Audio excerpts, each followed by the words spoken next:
महाभारत के शांति पर्व में युधिष्ठिर को नकुल, सहदेव तथा द्रौपदी का समझाना,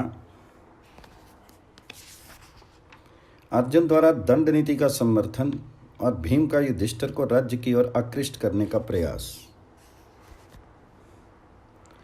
अर्जुन की बात समाप्त होने पर नकुल ने भी उनका अनुमोदन करते हुए राजा युधिष्ठिर से कहा, राजन, विशाखयोप नामक क्षेत्र में संपूर्ण देवताओं द्वारा की हुई अग्नि स्थापना के चिन्ह मौजूद हैं। इससे आपको यह समझना चाहिए कि देवता भी वैदिक कर्मों और उसके फलों में विश्वास करते हैं। जो वेदों की आज्ञा का विरुद्ध चलते हैं उन्हें तो महान नास्तिक मानना चाहिए। वैदिक कर्मों का परित्याग करके कोई भी स्वर्ग में नहीं जा सकता।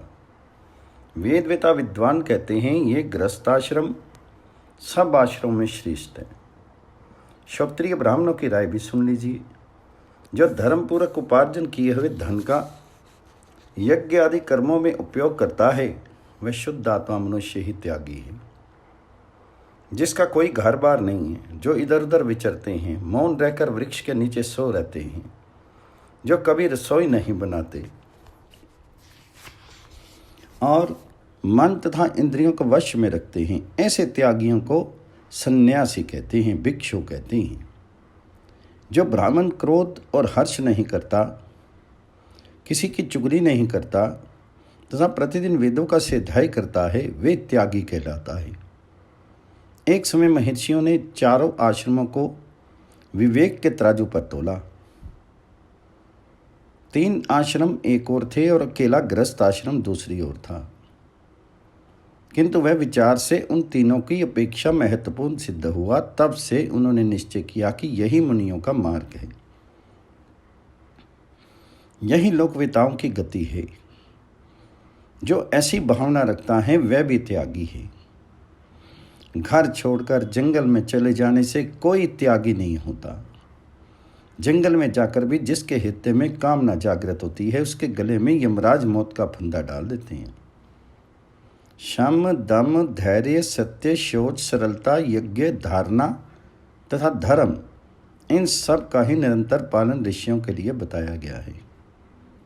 पितरों, देवताओं तथा अतिथियों का पोषण तो गृहस्थ आश्रम में ही होता है। केवल इसी आश्रम में धर्म, अर्थ और काम, ये 3 पुरुषार्थ सिद्ध होते हैं। यहाँ रहकर वेद विहित विधि का पालन करने वाले त्यागी का कभी विनाश नहीं होता। वह पारलौकिक उन्नति से कभी वंचित नहीं होता। कुछ ऋषि सदग्रंथों का स्वाध्याय रूप यज्ञ करने वाले होते हैं, कुछ ज्ञान यज्ञ में तत्पर रहते हैं, कुछ लोग मन में ही ध्यान रूप महान यज्ञ का विस्तार करते हैं। चित्त को एकाग्र करना रूप जो साधन मार्ग है उसका आश्रय लेने वाला द्विज ब्रह्म भूत हो जाता है। देवता भी उसके दर्शन के लिए उत्सुक रहते हैं। जिस पर कुटुंब का भार हो उस राजा के लिए गृह त्याग कर विधान नहीं देखने में आता। उसे तो राजस्व, अश्वमेघ, सरमेघ या और कोई शास्त्रीय यज्ञ करके उसमें धन का दान करना चाहिए। राजा के प्रमाद से लुटेरे प्रबल होकर प्रजा को लूटने लगते हैं। उस अवस्था में यदि राजा ने प्रजा को शरण नहीं दी तो उसे कलयुग का मूर्तिमान स्वरूप ही समझना चाहिए। जो दान नहीं देते, शरणागतों की रक्षा नहीं करते, वे राजा पाप के भागी होते हैं। उन्हें दुख ही दुख भोगना पड़ता है। सुख तो कभी नसीब नहीं होता। भीतर और बाहर जो कुछ भी मन को फंसाने वाली चीजें हैं उन्हें छोड़ने से मनुष्य त्यागी बनता है। सिर्फ घर छोड़ देने से त्याग की सिद्धि नहीं होती। जो शास्त्रीय विधान से सदा लगा रहता है उसकी कभी हानि नहीं होती। महाराज, पूर्ववर्ती राजाओं ने जिसका सेवन किया है उस सधर्म में स्थित रहकर शत्रु पर विजय पाने के पश्चात भला आपके सिवा दूसरा कौन शोक करेगा। तंत्र सदैव ने कहा, भारत, केवल बाहर के पदार्थों का त्याग करने से सिद्धि नहीं मिलती। शीत से संबंध रखने वाले वस्तुओं को छोड़ देने से ही सिद्धि मिलती है। ये नहीं इसमें संदेह है। बाहरी पदार्थों का त्याग करके दैहिक सुख भोगों में आसक्त रहने वाले जो धर्म या सुख प्राप्त होता है वह तो हमारे शत्रुओं को हो, किंतु दैहिक स्वार्थ में आने वाली वस्तुओं की ममता छोड़कर अनासक्त भाव से पृथ्वी का राज्य शासन करने वाले को जिस धर्म अथवा सुख की प्राप्ति होती है हमारे हितैषी मित्रों को मिले। 2 अक्षरों का मम ये मेरा है ऐसा भाव मृत्यु है, और 3 अक्षरों का न मम ये मेरा नहीं है ऐसा भाव अमृत सनातन ब्रह्म है। महाराज, यदि जीव नित्य हैं, इसका अविनाशी होना निश्चित है, तो प्राणियों के शरीर का वध करने मात्र से वास्तव में उनकी हिंसा नहीं होगी। इसके विपरीत यदि शरीर के साथ ही जीव की उत्पत्ति, उसके नष्ट होने के साथ ही जीव का भी नाश माना जाए, तब तो सारा वैदिक कर्म मार्गी व्यर्थ सिद्ध होगा। इसलिए विज्ञ पुरुष को एकांत में रहने का विचार छोड़कर पूर्व पुरुषों ने जिस मार्ग का सेवन किया है उसी का आश्रय लेना चाहिए। राजन, वन में रहकर यहाँ के फल फूलों से जीविका चलाता हुआ भी जो द्रव्यों में ममता रखता है मौत के ही मुख में है। प्राणियों का बाह्य स्वरूप कुछ और होता है और आंतरिक स्वरूप कुछ और। आप उस पर गौर कीजिए। जो सबके भीतर विराजमान आत्मा को देखते हैं वे ही महान भय से छुटकारा पाते हैं। आप मेरे पिता, माता, भाई तथा गुरु सब कुछ हैं। मैं आर्त हूँ, इसलिए दुख में ना जाने क्या क्या पर लाभ कर गया हूँ। आप उसे क्षमा करें। मैंने झूठा सच्चा जो कुछ भी कहा है वे आपके चरणों में भक्ति होने के कारण ही कहा है। वैशंपायन जी कहते हैं, इस प्रकार अपने भाइयों के मुख से वेद के सिद्धांतों को सुनकर भी जब युधिष्ठिर चुप ही रह गए तो धर्म को जानने वाली द्रौपदी उनकी ओर देखकर उन्हें मधुर वचनों में समझाती हुई कहने लगी, महाराज, आपके ये भाई आपका संकल्प सुनकर सूख गए हैं, पपीहे की तरह रट लगा रहे हैं, फिर भी आप अपनी बातों से इन्हें प्रसन्न नहीं करते। क्यों? ये सदा आपके लिए दुख उठाते आए हैं। आप तो इन्हें उचित बातें सुनाकर आनंदित कीजिए। आपको याद होगा जब द्वैत वन में ये सभी भाई आपके साथ सर्दी, गर्मी और आंधी पानी का कष्ट भोग रहे थे, उन दिनों आपने इन्हें धैर्य देते हुए कहा था, बंधुओं, हम लोग युद्ध में दुर्योधन को मारकर इस संपूर्ण पृथ्वी का राज्य भोगेंगे। उस समय बड़े बड़े यज्ञ करके पर्याप्त दान दक्षिणा बांटते रहने से तुम्हारा वनवास का ये दुख सुख के रूप में परिणित हो जाएगा। धर्मराज, यदि यही करना था तो उस समय आपने वैसी बातें क्यों कहीं? जब स्वयं उपयुक्त बातें कहकर हौसला बढ़ाया तो अब क्यों आप हम लोगों का दिल तोड़ रहे हैं? आपको दंड आदि के द्वारा इस पृथ्वी का पालन करना चाहिए, क्योंकि दंड ना देने वाले क्षत्रिय की शोभा नहीं होती। दंड ना देने वाला राजा इस पृथ्वी का भोग नहीं कर सकता तथा उसकी प्रजा को अभी सुख नहीं मिलता। राजाओं का परम धर्म तो यही है कि वे दुष्टों को दंड दें, सत्पुरुषों का पालन करें और युद्ध में कभी पीठ नहीं दिखावें। जो अवसर देखकर क्षमा भी करता है और क्रोध भी, दान देता है, कर लेता है, शत्रु को भय दिखाता है और शरणागतों को निर्भय बनाता है तथा दुष्टों को दंड देता है और दीनों पर अनुग्रह करता है, वह राजा धर्मात्मा कहलाता है। आपको ये पृथ्वी ना तो शास्त्र सुनाने से मिली है, ना दान में, ना आपने किसी को समझा बुझा कर इसे हड़प लिया है, ना यज्ञ में प्राप्त किया है, ना भीख मांग कर ही पाया है। आपने तो शत्रुओं की प्रबल सेना का संहार करके इस पर विजय पाई है। इसलिए आप इस पृथ्वी का उपभोग कीजिए। महाराज, अनेकों देशों से युक्त संपूर्ण जम्बूद्वीप पर आपने कर लगाया। जम्बूद्वीप के सामने जो मेरुगिरी के पश्चिम क्रौंच द्वीप हैं उस पर अधिकार जमाया।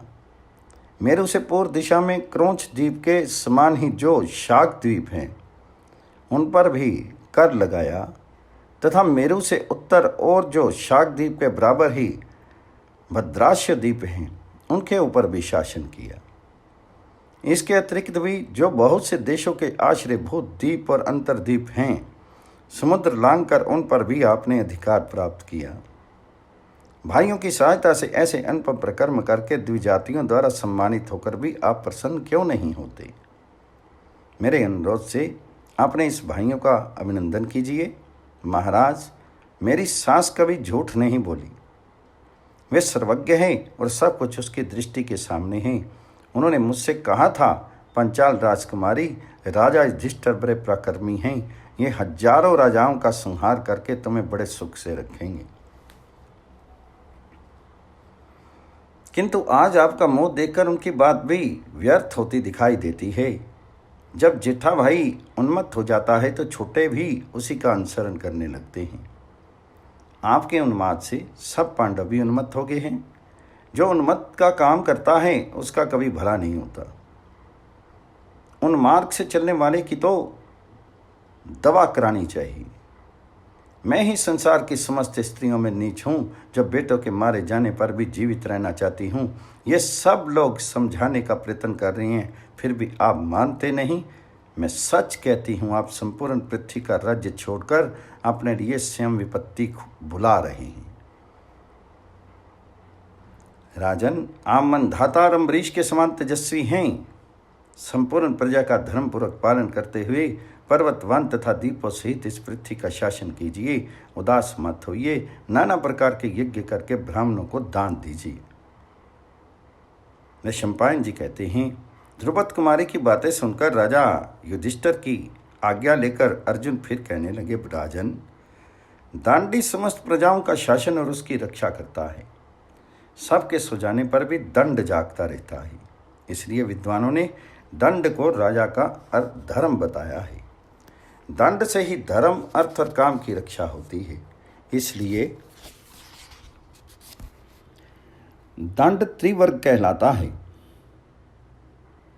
दंड ही धन और धान्य की रखवाली करता है।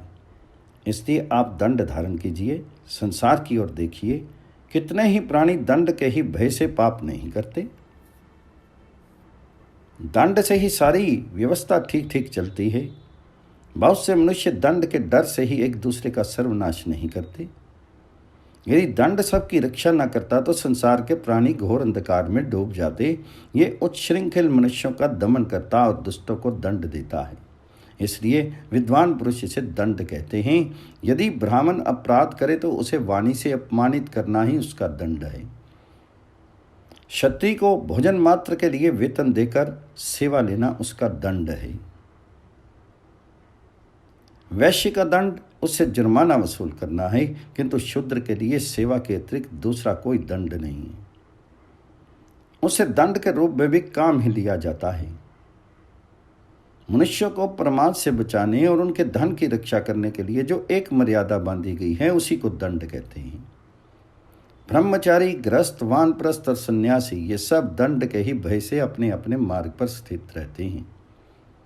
बिना भय के न तो यज्ञ करता है, न दान देता है और न प्रतिज्ञा पालन ही दृढ़ रहना चाहता है।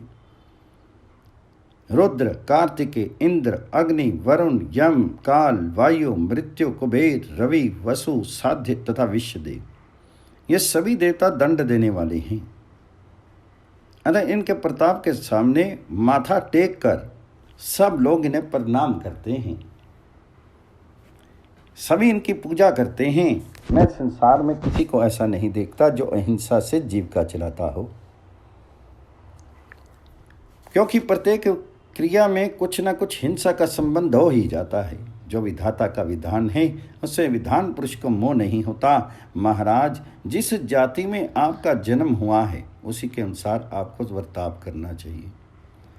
पानी में बहुत से जीव होते हैं, पृथ्वी पर तथा वृक्ष के फलों में भी बहुत से कीड़े होते हैं। कोई भी मनुष्य ऐसा नहीं है जो इनकी हिंसा से सर्वथा बचा रहता हो, परंतु इसे जीवन निर्वाह के सिवा और क्या कहा जा सकता है। कितने ही ऐसे सूक्ष्म कीटाणु होते हैं जिनका अनुमान से ही पता लगता है। मनुष्यों के पलक गिराने मात्र से उसके कंधे टूट जाते हैं, अतः ऐसे जीवों की हिंसा से यहाँ तक बचाव हो सकता है। जब से जगत में दंड नीति का प्रचार हुआ है, तब से संपूर्ण प्राणियों के सभी कार्य सुचारू रूप से होने लगे हैं। संसार में भले बुरे का विभाग करने वाला दंड यदि नहीं होता तो सब जगह अंधेरा मचा रहता, किसी को कुछ भी सूझ नहीं पड़ता। जो धर्म की मर्यादा नष्ट करके वेदों की निंदा करने वाले नास्तिक मनुष्य हैं, वे भी डंडे पड़ने पर जल्दी राह पर आ जाते हैं। दुनिया में सर्वथा शुद्ध मनुष्य मिलना कठिन है। सब दंड से विवश होकर ही ठीक ठीक रास्ते पर रहते हैं। दंड के भय से ही लोगों की मर्यादा पालन में प्रवृत्ति होती है। चारों वर्णों के लोग आनंद से रहें, सब में अच्छी नीति का बर्ताव हो और पृथ्वी पर धर्म तथा अर्थ की रक्षा रहे, इस उद्देश्य से ही विधाता ने दंड का विधान किया है। यदि पक्षी तथा हिंसक जीव दंड से डरते नहीं होते तो ये पशुओं, मनुष्यों तथा यज्ञ के लिए रखे हुए हविष्यों को भी खा जाते। चारों ओर धर्म कर्मों का लोप हो जाता और सारी मर्यादाएं टूट जाती। इतना ही नहीं, जिनमें विधि पूर्वक बड़ी बड़ी दक्षिणाएं दी जाती हैं, वे संवत्सर यज्ञ भी बेखटके नहीं होने पाते। आश्रम धर्म का ठीक ठीक पालन नहीं होता और कोई भी विद्या नहीं पढ़ पाता। डंडे पड़ने का डर नहीं होता तो रथों में जुते हुए ऊंट, बैल, घोड़े, खच्चर तथा गधे उन्हें खींचते ही नहीं। सेवक अपने स्वामी का तथा बालक माता पिता का कहना नहीं मानते। युवती स्त्री अपने सती धर्म पर स्थिर नहीं रहती। दंड पर भी सारी प्रजा टिकी हुई है। दंड से ही भय होता है। मनुष्यों का इस लोक परलोक दंड पर ही प्रतिष्ठित है। जहाँ दंड देने का सुंदर विधान है, वहाँ छल, पाप और ठगी नहीं देखने में आती। इसमें संदेह नहीं कि मनुष्य सब कार्य धन के अधीन है, परंतु धन दंड के अधीन है। देखिए दंड की कितनी महिमा है। लोक यात्रा का निर्वाह करने के लिए धर्म का प्रतिपादन किया जाता है। कोई भी वस्तु ऐसी नहीं है जिसमें सब के सब गुण ही हों अथवा जो सार्थक गुणों से वंचित हो। प्रत्येक कार्य में अच्छाई और बुराई दोनों देखने में आती हैं। इन सब बातों का विचार करके आप भी प्राचीन धर्म का पालन कीजिए, यज्ञ कीजिए, दान कीजिए, प्रजा एवं मित्रों की रक्षा कीजिए। अर्जुन की बात सुन समाप्त होने पर भीमसेन कहने लगे, राजन, आप सब धर्मों के ज्ञाता हैं, आपसे कुछ भी कहने की आवश्यकता नहीं है। मैंने कई बार मन में निश्चय किया कि ना बोलूं, मगर अधिक दुखी होने के कारण बोलना ही पड़ता है। आपका ये अत्यंत मोह देखकर हम लोग विकल और निर्बल हो रहे हैं। आप संसार की गति और अगति दोनों जानते हैं। भविष्य और वर्तमान में भी आपसे कुछ छिपा नहीं है। ऐसी स्थिति में मैं आपको राज्य के प्रति आकृष्ट करने का जो कारण है उसे बता रहा हूँ, ध्यान देकर सुनो। मनुष्य को दो प्रकार की व्याधियाँ होती हैं, एक शारीरिक, दूसरी मानसिक। इन दोनों की उत्पत्ति अन्याय आश्रित है। एक के बिना दूसरी का होना संभव नहीं है। कभी शारीरिक व्याधि से मानसिक व्याधि होती है और कभी मानसिक व्याधि से शारीरिक व्याधि। जो मनुष्य बीते हुए शारीरिक एवं मानसिक दुख के लिए शोक करता है, वे एक दुख से दूसरे दुख को प्राप्त होता रहता है। उन दोनों प्रकार के अनर्थों से कभी छुटकारा नहीं मिलता। इसलिए जैसे भीष्म और द्रोण के साथ आपका युद्ध हुआ था, उसी प्रकार अपने मन के साथ भी आपको लड़ना चाहिए। उसका समय अब आ गया है। इस युद्ध में न बाणों का काम है, न मित्र और बंधुओं की सहायता का। अकेले आपको लड़ना है। मन को जीते बिना आपकी क्या दशा होगी मैं कह नहीं सकता। हाँ, उसे जीतकर आप अवश्य कृतार्थ हो जाएंगे। प्राणियों के आवागमन पर विचार करके अपनी बुद्धि को स्थिर कीजिए और बाप दादों का राज्य चलाइए। सौभाग्य की बात है कि पापी दुर्योधन सेवकों सहित मारा गया। आप अश्वमेध यज्ञ करके विधि पूर्वक दक्षिणा दीजिए। हम सब लोग आपके साथ हैं और आपके दास हैं। महाभारत के शांति पर्व में युधिष्ठिर द्वारा भीम का फटकार और मुनिवृत्ति की प्रशंसा तथा अर्जुन का राजा जनक के दृष्टांत से उन्हें समझाना, महर्षि देवस्थान और अर्जुन का राजा युधिष्ठिर को समझाना। वैशंपायन जी कहते हैं, भीमसेन की बात सुनकर राजा युधिष्ठिर बोले, भीम, असंतोष प्रमाद, मद, राग, अशांति, बल, मोह, अभिमान तथा देख, इन प्रबल पापों ने तुम्हारे मन को वशीभूत कर दिया है। इसलिए तुम्हें राज्य की इच्छा होती है। भाई, भोगों की आसक्ति छोड़ो और बंधन मुक्त होकर शांत एवं सुखी हो जाओ। आग कितनी ही धधकती क्यों ना हो, उसमें ईंधन ना डाला जाए तो वह अपने आप शांत हो जाती है। इसी प्रकार तुम भी अपना आहार कम करके पेट की आग शांत करो। ये आजकल बहुत बढ़ गई है। पहले अपने पेट को जीतो, फिर ऐसा समझा जाएगा कि इस जीती हुई पृथ्वी के द्वारा तुमने कल्याण पर विजय पाई है। भीमसेन, तुम मनुष्यों के काम, भोग एवं ऐश्वर्य की प्रशंसा करते हो, किंतु जो भोगों से रहित और तुम्हारी अपेक्षा बहुत दुर्बल हैं, वे ऋषि मुनि ही सर्वोत्तम पद को प्राप्त करते हैं। जो लोग पत्ते चबाते हैं, पत्थर पर पीस कर या दांतों से ही चबा कर खाते हैं, अथवा पानी या हवा पीकर ही रह जाते हैं, उन तपस्वियों ने ही नरक पर विजय पाई है। वहाँ तुम्हारे जैसे वीरों की वीरता नहीं काम देती। एक और संपूर्ण पृथ्वी का शासन करने वाला राजा है और दूसरी ओर पत्थर और सोने को एक समझने वाला मुनि। इन दोनों में मुनि ही कृतार्थ है, राजा नहीं। अपने मनोरथों के पीछे बड़े बड़े कार्यों का आरंभ मत करो। आशा तथा ममता मत रखो, इससे तुम्हें इस लोक और परलोक में भी शोक रहित स्थान प्राप्त होगा। जिन्होंने भोगों की आसक्ति छोड़ दी है, वे कभी शोक नहीं करते। फिर तुम क्यों भोगों की चिंता कर रही हो? यदि संपूर्ण भोगों का परित्याग कर दो तो मिथ्यावाद से छूट जाओगे। परलोक के दो प्रसिद्ध मार्ग हैं, पितृयान और देवयान। सकाम यज्ञ करने वाले पितृयान से जाते हैं और मोक्ष के अधिकारी देवस्थान से। महिषीगण तप, ब्रह्मचर्य तथा सिद्धाई के बल पर ऐसे राज्य में पहुंच जाते हैं जहां मृत्यु का प्रवेश नहीं है। राजा जनक समस्त द्वंद्वों से रहित और जीवन मुक्त पुरुष थे। उन्हें मोक्ष स्वरूप आत्मा का साक्षात्कार हो गया था। पूर्व काल में उन्होंने जो उद्गार प्रकट किया था उसे लोग इस प्रकार बताते हैं।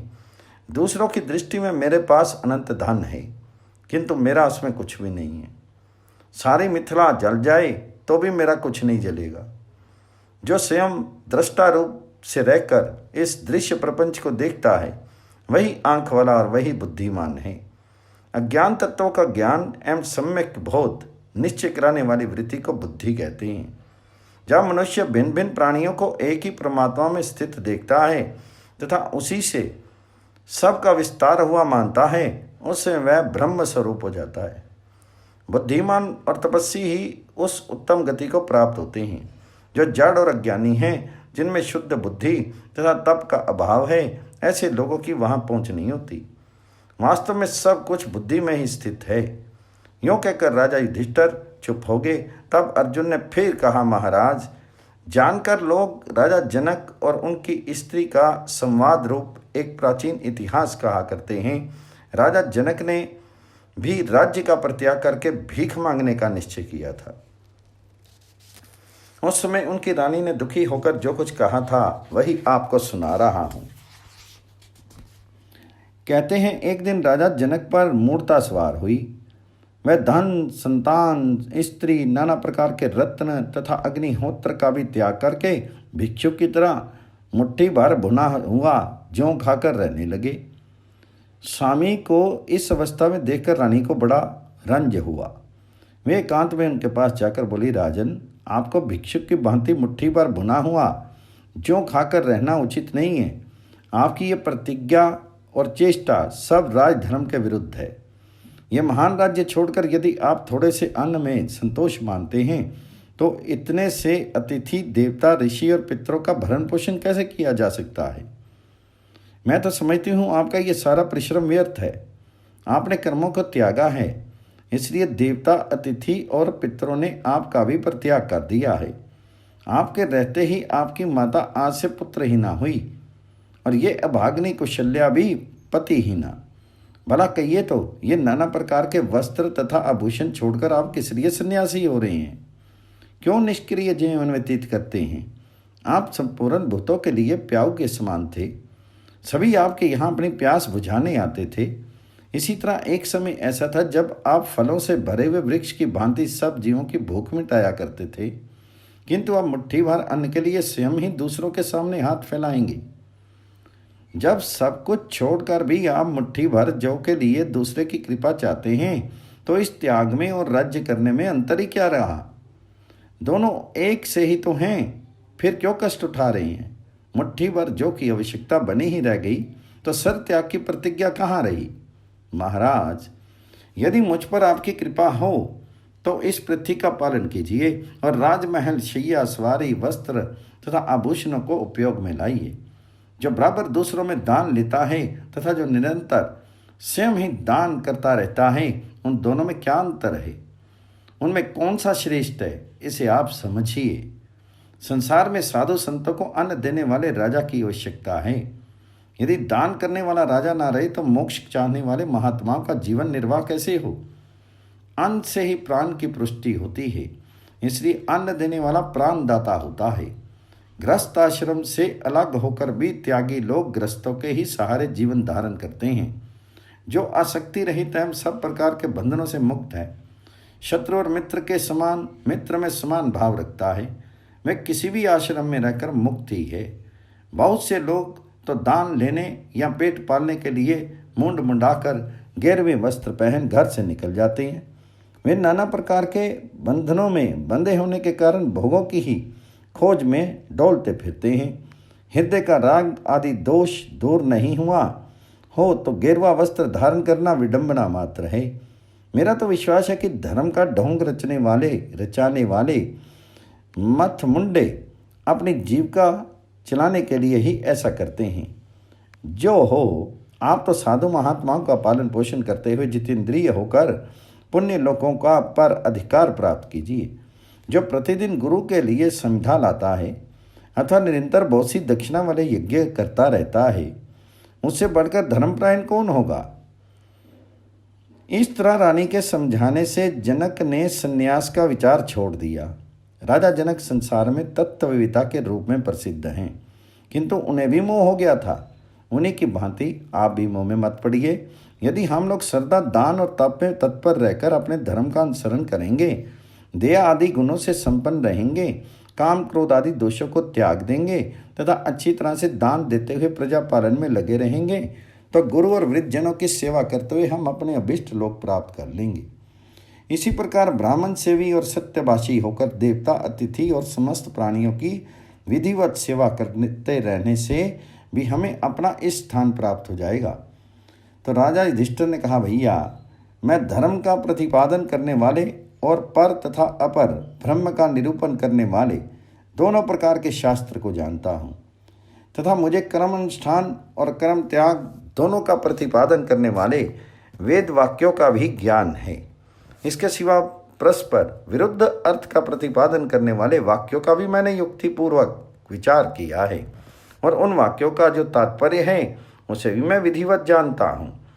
तुम तो केवल शस्त्र विद्या के ही जानकार हो और वीरों का धर्म पालन करते हो। शास्त्र के यथार्थ मर्म को तुम किस प्रकार नहीं समझ सकते? जो लोग शास्त्र के सूक्ष्म रहस्य को जानते हैं और धर्म का निश्चय करने में कुशल हैं, तुम्हारी तरह वो भी मुझे उपदेश नहीं दे सकते। तथापि भ्रातस्नेहवश तुमने जो कुछ कहा है वह न्याय संगत और उचित ही है। उससे मुझे भी तुम्हारे प्रति प्रसन्नता ही हुई है। युद्ध के धर्मों में और संग्राम करने की कुशलता में तो तुम्हारे समान तीनों लोकों में भी कोई नहीं है, किंतु जिन महान भावों की बुद्धि परमार्थ में लगी हुई है उनका विचार है कि तप और त्याग दोनों ही परस्पर एक दूसरे से श्रेष्ठ हैं। अर्जुन, तुम जो ऐसा समझते हो कि धन से बढ़कर कोई चीज ही नहीं है, सो ठीक नहीं है। वास्तव में धन का कोई महत्व नहीं है। ये बात जिस तरह समझ में आ जाए वही तुम्हें बता रहा हूँ। इस लोक में तप और सिद्धाई में लगे हुए भी अनेकों धर्मनिष्ठ पुरुष दिखाई देते हैं। वे तपस्वी ऋषि ही हैं जो अंत में सनातन लोकों को प्राप्त करते हैं। अनेकों ऐसे भी अजात शत्रु धैर्यवान वनवासी हैं जो वन में रहकर सिद्धाई करते हुए स्वर्गलोक प्राप्त कर लेते हैं। कोई भद्र पुरुष इंद्रियों को उनके विषयों में से रोककर अविवेक जनित ज्ञान से छूटकर देवयान मार्ग के द्वारा त्यागियों पगार लोक प्राप्त कर लेते हैं, और कोई तेजों में दक्षिण मार्ग से पुण्य लोकों को प्राप्त होते हैं। किंतु मोक्ष मार्गी पुरुषों की गति तो अनिर्वचनीय है। अतः योग इस सब साधनों में प्रधान माना गया है, पर उसका स्वरूप जानना बहुत कठिन है। विद्वान लोग सार असार वस्तु का विवेक करने की इच्छा से निरंतर शास्त्र का विचार करते रहते हैं और वे अपने स्वरूप में स्थित हुए यही मुक्त हो जाते हैं। वह आत्म तत्व अत्यंत सूक्ष्म है, नेत्र से उसे देखा नहीं जा सकता और वाणी से कहा नहीं जा सकता। जो बड़े युक्ति कुशल विद्वान हैं वे भी इस आत्म तत्व के विषय में के चक्कर में पड़ जाते हैं। साधारण जीवों की तो बात ही क्या है। इस प्रकार बड़े बड़े बुद्धिमान, श्रोत्रिय और शास्त्रज्ञों के लिए भी ये अत्यंत दुर्विज्ञेय है। किंतु अर्जुन, तत्वज्ञ लोग जो तप, ज्ञान और त्याग से उस नित्य महान सुख को प्राप्त कर लेते हैं। वैशंपायन जी कहते हैं, राजन, युधिष्ठिर की बात पूरी होने पर वहां बैठे हुए देवस्थान नाम के एक तपस्वी ने ये युक्ति युक्त वचन कहने आरंभ किए। अजात शत्रु, आपने धर्म के अनुसार ये सारी पृथ्वी जीती है, इसे आपको व्यर्थ नहीं त्याग देना चाहिए। राजन, ब्रह्मचर्य, गृहस्थ, वानप्रस्थ और संन्यास, ये चारों आश्रम ब्रह्म को प्राप्त करने की 4 सीढ़ियां हैं और इनका वेद में प्रतिपादन किया गया है। अतः आपको इन्हें क्रम से ही पार करना चाहिए। आप अभी बड़ी बड़ी दक्षिणा वाले यज्ञ कीजिए। श्रद्धाई यज्ञ तो ऋषि लोग किया करते हैं और कोई कोई ज्ञान यज्ञ भी करते हैं।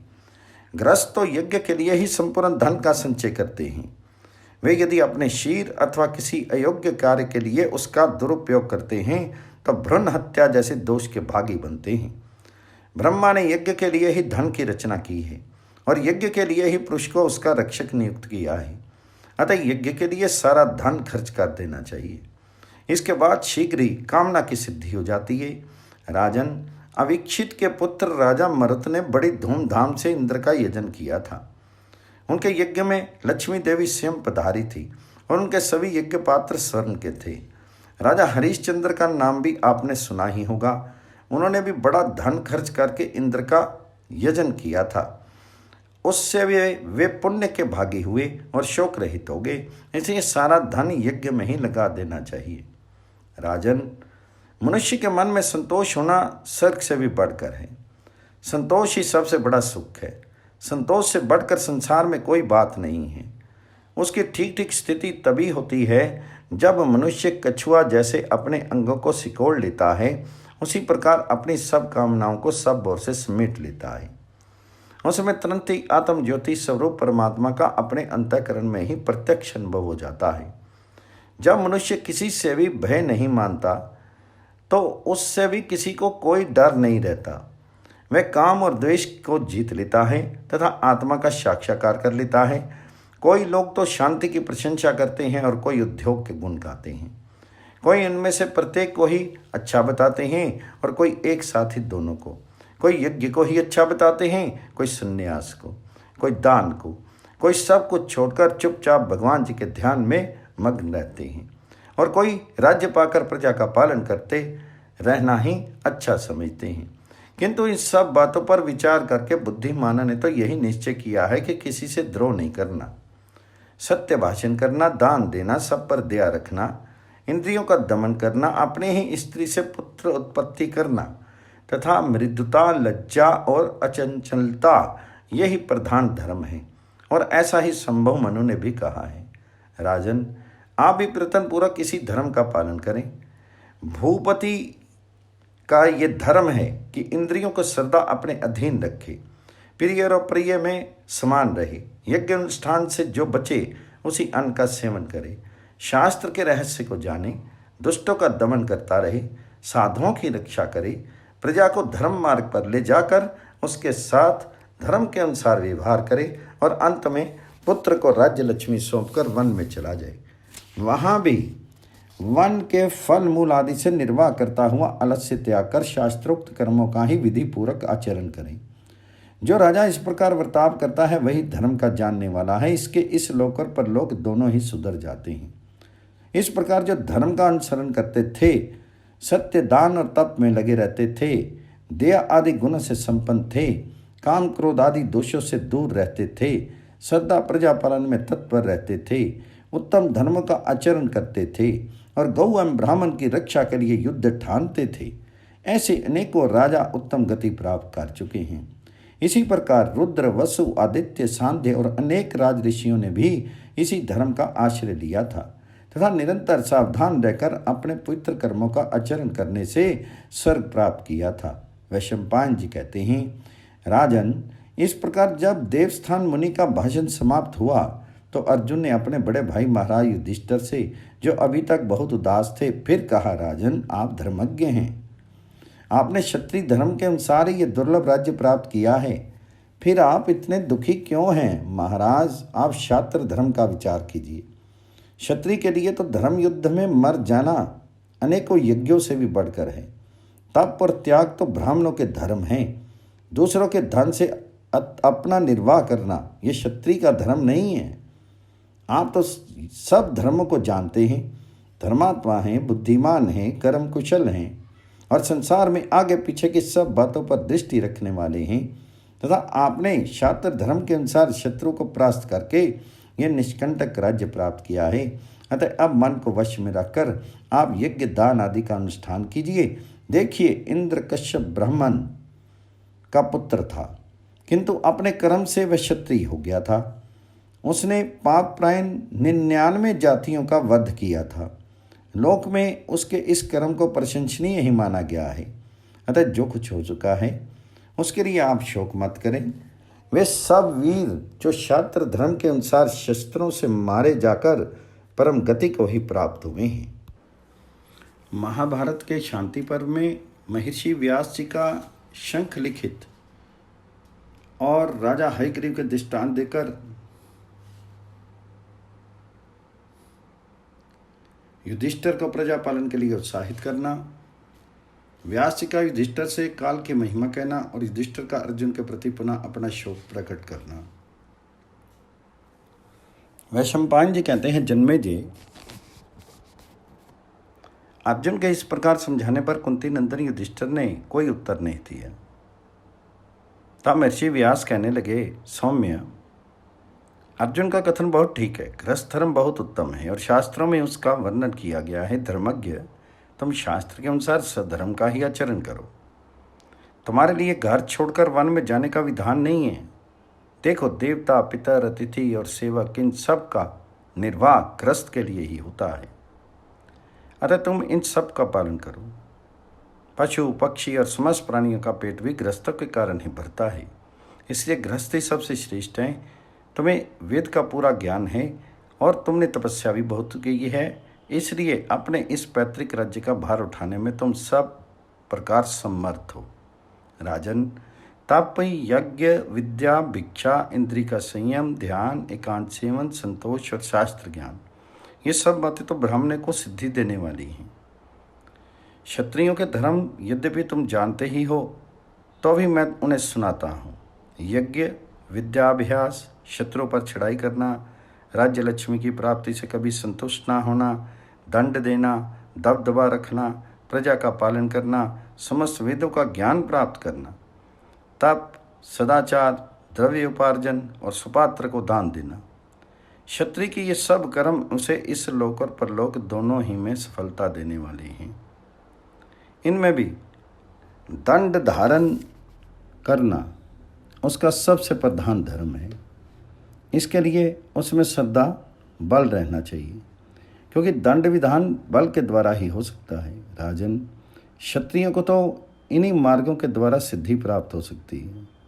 हमने सुना है कि राज ऋषि सुधम्न ने दंड धारण के द्वारा ही परम सिद्धि प्राप्त कर ली थी। इस विषय में ये प्राचीन इतिहास प्रसिद्ध है, तुम ध्यान देकर सुनो। शंख और लिखित नामक 2 भाई थे। वे बड़े ही तपस्वी थे। बाहुदा नदी के तीर पर उनके अलग अलग आश्रम थे, जो बड़े ही रमणीय और श्रद्धा, फल, पुष्प आदि से लदे रहते थे। एक बार लिखित शंख के आश्रम पर आए। देववास उस समय शंख बाहर गए हुए थे। लिखित ने भाई की अनुपस्थिति में वहाँ के वृक्षों से बहुत से पके हुए फल तोड़ लिए और वे उन्हें वहीं बैठ के खाने लगा। इतने ही में शंख वहाँ आ गए। उन्होंने लिखित को फल खाते देखकर कहा, भैया, तुम्हें ये फल कहाँ से मिले? इस पर लिखित ने अपने बड़े भाई के पास जाकर उनसे हंसते हंसते कहा, ये तो मैंने इन सामने वाले वृक्षों से ही तोड़े हैं। इस पर शंख ने कहा, तुमने मुझसे बिना पूछे स्वयं ही फल तोड़कर तो चोरी की है। इसलिए तुम राजा के पास जाओ और उसे अपना सब कर्म सुनाकर कहो कि राजन, बिना दिए दूसरे की चीज लेकर मैंने चोरी का अपराध किया है। इसलिए सब जानकर आप अपना धर्म पालन कीजिए और तुरंत ही मुझे वह दंड दीजिए जो चोर को दिया जाता है। तब भाई की आज्ञा सिर पर धारण करके लिखित राजा सुधम्न के पास गए और उनसे बोले, राजन, मैंने बिना आज्ञा अपने बड़े भाई के फल खा लिए हैं, इसलिए आप मुझे दंड दीजिए। सुधम्न ने कहा, विप्रवर, यदि आप दंड देने में राजा को प्रमाण मानते हैं तो क्षमा करने का भी उसको अधिकार है ही। अतः मैं आपको क्षमा करता हूँ। इसके सिवा मेरे योग्य कोई और सेवा हो तो उसके लिए मुझे आज्ञा दीजिए, मैं उसे पालन करने का प्रयत्न करूँगा। परंतु राजा के बहुत प्रार्थना करने पर भी लिखित ने दंड के लिए ही आग्रह किया। इसके सिवा और किसी प्रकार की बात उन्होंने स्वीकार नहीं की। तब राजा ने चोरी का दंड देते हुए उनके दोनों हाथ कटवा दिए। इस प्रकार दंड पाकर वे शंख के पास आए और अत्यंत दीन होकर उनसे प्रार्थना की, मुझे दंड प्राप्त हो गया है, अब आप मुझ मंदमती को क्षमा करें। तो शंख ने कहा, भैया, मैं तुम पर कुपित नहीं हूँ, तुम तो धर्म को जानने वाली हो। तुमसे धर्म का उल्लंघन हो गया था, उसी का तुम्हें दंड मिला है।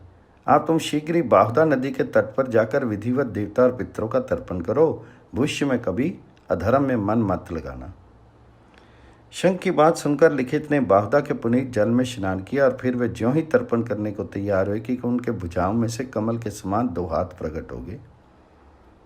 इनसे उन्हें बड़ा आश्चर्य हुआ और उन्हें अपने भाई को जाकर वे हाथ दिखाए। तो शंख ने कहा, भाई, तुम शंका मत करो, मैंने अपने तप के प्रभाव से ये हाथ उत्पन्न कर दिए हैं। इस पर लिखित ने पूछा, विप्रवर, यदि आपके तप का ऐसा प्रभाव है तो आपने पहले ही मेरी शुद्धि क्यों नहीं कर दी? तो शंख बोले, ये ठीक है, परंतु तुम्हें दंड देने का अधिकार मुझे नहीं है, ये तो राजा का ही काम है। इससे राजा की भी शुद्धि हुई है और पितरों के सहित तुम भी पवित्र हो गए हो।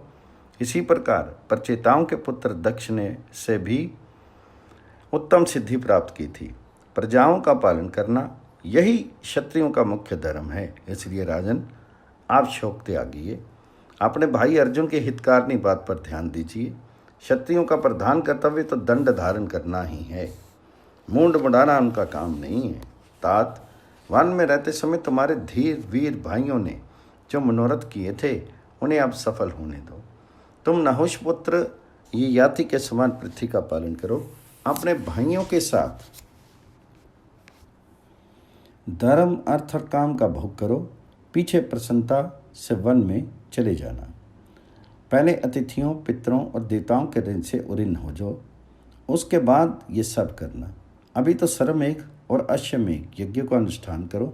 यदि तुम अपने भाइयों के साथ बड़ी बड़ी दक्षिणाओं वाले यज्ञ करोगे तो तुम्हें अतुलित यश प्राप्त होगा। राजन, मैं तुमसे जो बात कहता हूँ उस पर ध्यान दो, वैसा करने से तुम अपने धर्म से नहीं गिरोगे।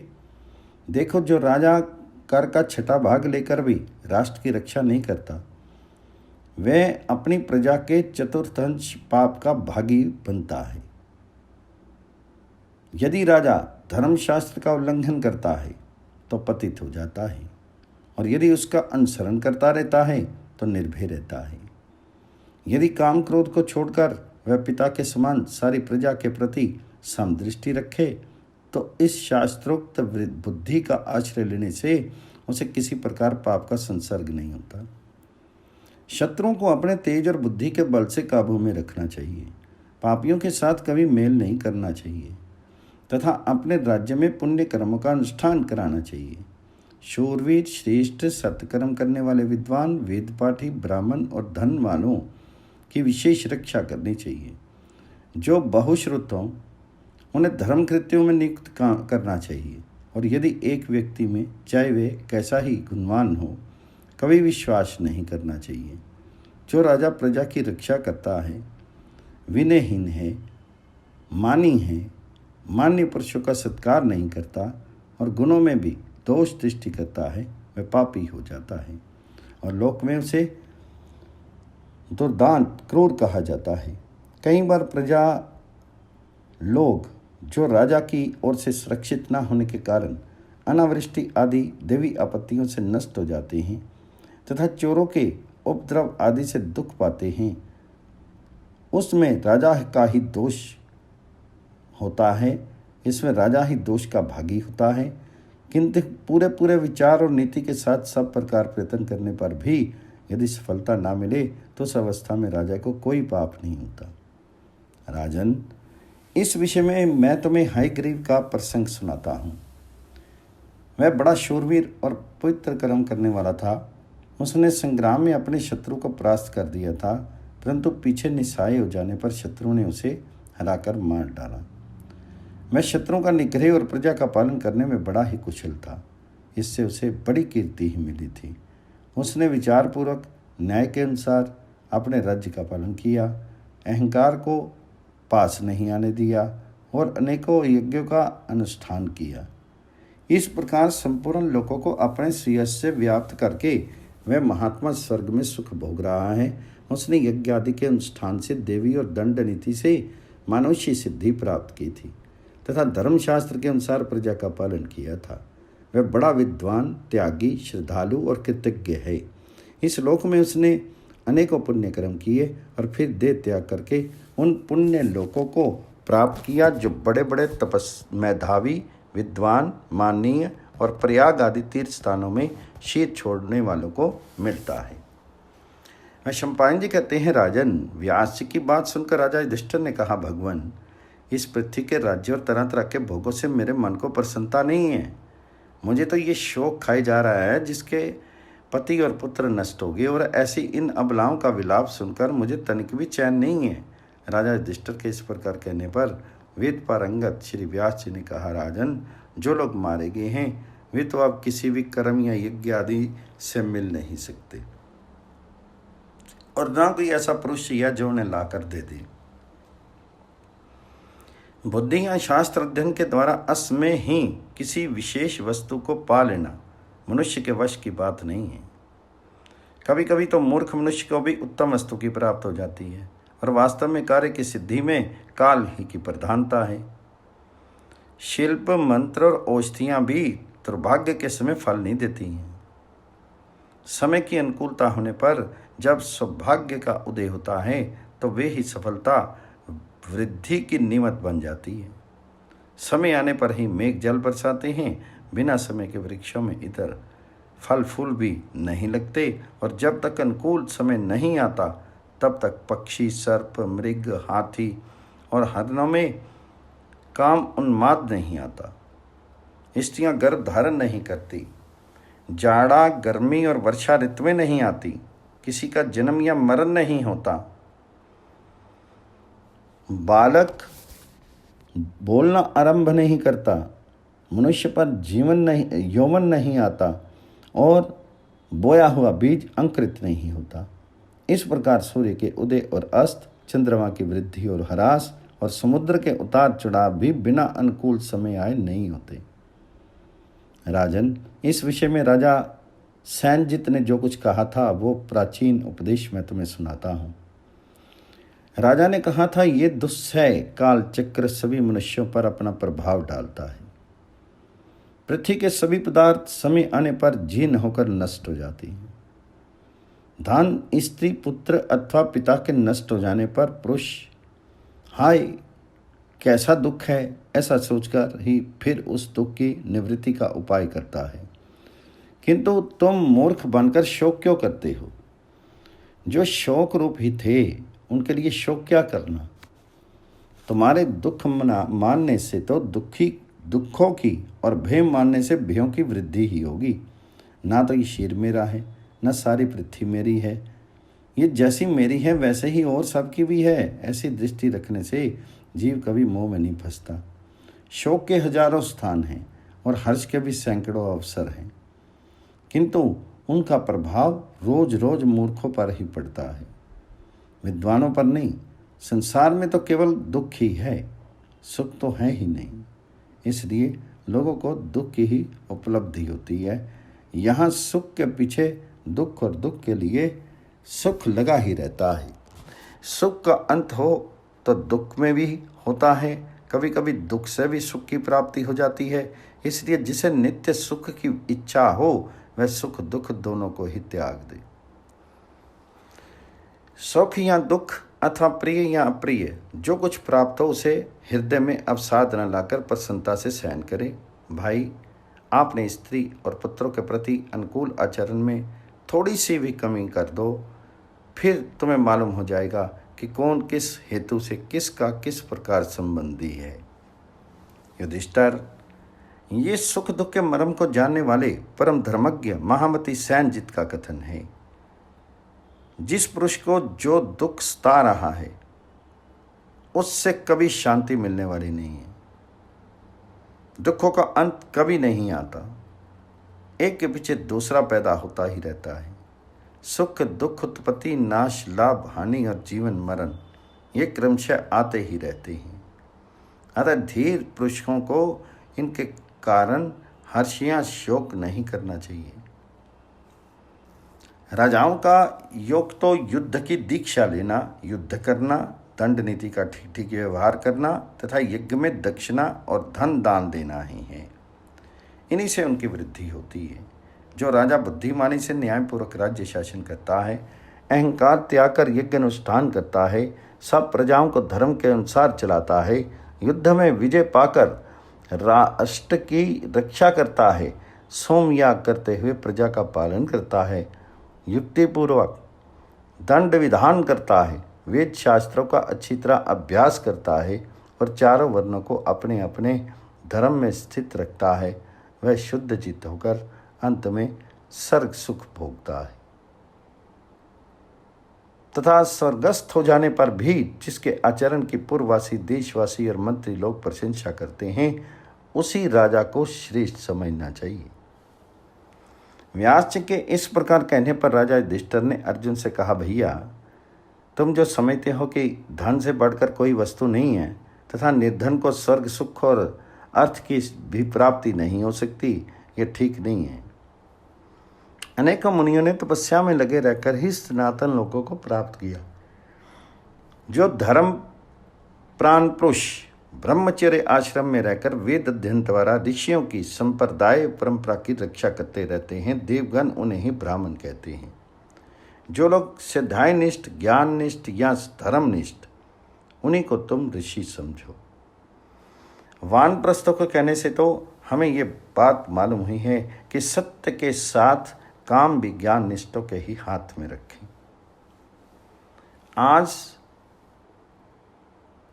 आज पृश्नी सिक्त अरुण और केतु नाम के ऋषिगणों ने तो सिद्धाय के द्वारा ही स्वर्ग प्राप्त कर लिया था। दान अध्ययन यज्ञ और निग्रह ये सभी कर्म बहुत कठिन है। इन वेदोक्त कर्मों का आश्रय लेकर लोग दक्षिणायन मार्ग से स्वर्गलोक में जाते हैं, किंतु जो नियम के अनुसार उत्तर मार्ग पर दृष्टि रखता है उसे योगियों को प्राप्त होने वाले सनातन लोकों की उपलब्धि होती है। प्राचीन काल के विद्वान इन दोनों में से उत्तर मार्ग का ही प्रशंसा करते हैं। वास्तव में संतोष ही सबसे बड़ा स्वर्ग है, संतोष ही सबसे बड़ा सुख है। संतोष से बढ़कर कोई चीज़ नहीं है, किंतु पुरुषों ने क्रोध और हर्ष को अच्छी तरह वश में कर लिया है।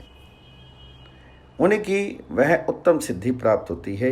इस प्रसंग से राजा ययाति की कही हुई ये गाथा प्रसिद्ध है, जिस पर ध्यान देने से पुरुष कछुआ जैसे अपने अंगों को सिकोड़ लेता है, उसी प्रकार अपनी सब वासनाओं को समेट लेता है।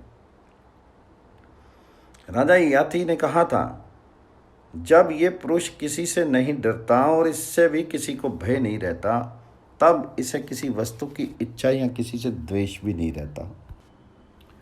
उस समय ये ब्रह्म को प्राप्त हो जाता है। जब ये कर्म मन और वाणी से सभी जीवों के प्रति दुर्भावना का त्याग कर देता है तो उसे ब्रह्म की प्राप्ति हो जाती है। जिसके मान और मोह